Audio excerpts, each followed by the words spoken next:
The city of Seattle is a perfect example of all the secrets of history that await you just beneath those busy streets. When one man in the 1950s started digging, he unearthed a piece of Seattle's past that will leave you mesmerized.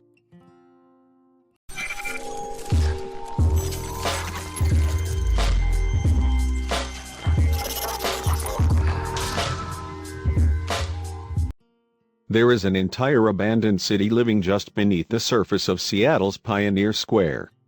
Beneath the roads and skyscrapers are the remnants of the old city. These ancient shops, homes, and hotels are now open to the public and make for unique visits. The Seattle Underground Tour takes tourists deep inside the forgotten world of Seattle as it was in the early 1900s. Building facades, like the one pictured below, would have been at the street level in the 1800s. They were all wiped out during the Great Seattle Fire on June 6, 1889. That day, sometime after 2:30 in the afternoon, a cabinet maker, an employee in Victor Claremont's woodworking shop by the name of Jonathan Edward Black, accidentally forgot the glue that he was heating over a gasoline fire.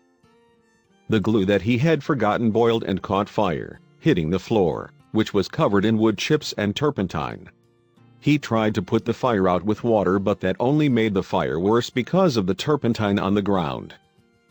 Everyone inside of the building managed to escape uninjured, but the fire was rapidly spreading. The fire chief of Seattle was out of town that day, and the intense smoke at the scene made it impossible for volunteer firefighters to locate the source of the blaze. Plus, they used all of the water hoses at once, killing the water pressure. The rapidly spreading fire hit an opera house, and then a local liquor store. The booze inside acted as an accelerant. The fire was picking up pace.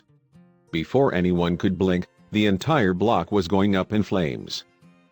The fire did not stop until 3 a.m. It left unimaginable damage in its wake. Over 25 blocks were destroyed and more than 5,000 people lost their jobs. However, miraculously, no one had died in the massive blaze. After the fire, the leaders of the city came together to talk about how to keep this from ever happening again. They decided that all future buildings would be made of brick or stone, and that the streets themselves would be elevated by 22 feet. When the store owners learned of these changes, they understood that this meant their first floors would become basements. Once the new sidewalks were in place, many shopkeepers moved their businesses upstairs, while others stayed put in their new basements. That all changed in 1907 when the threat of the bubonic plague hit the city of Seattle. The city condemned these basement businesses, and for the most part shop owners boarded them up and left to rot. However, some of them were turned into speakeasies or opium dens. These dens of vice transformed the abandoned underground city into a secret world of crime. Junkies and sex workers prowled the darkened basement alleyways, and gamblers in need of their next quick game could always find someone to take their money. That all changed in the 1950s. That is when a local Seattle citizen and historian named Bill Speidel realized how important it was to preserve this underground and forgotten part of Seattle's past. He got to work, and the tours available to see the secret now are the end result of everything he strived for.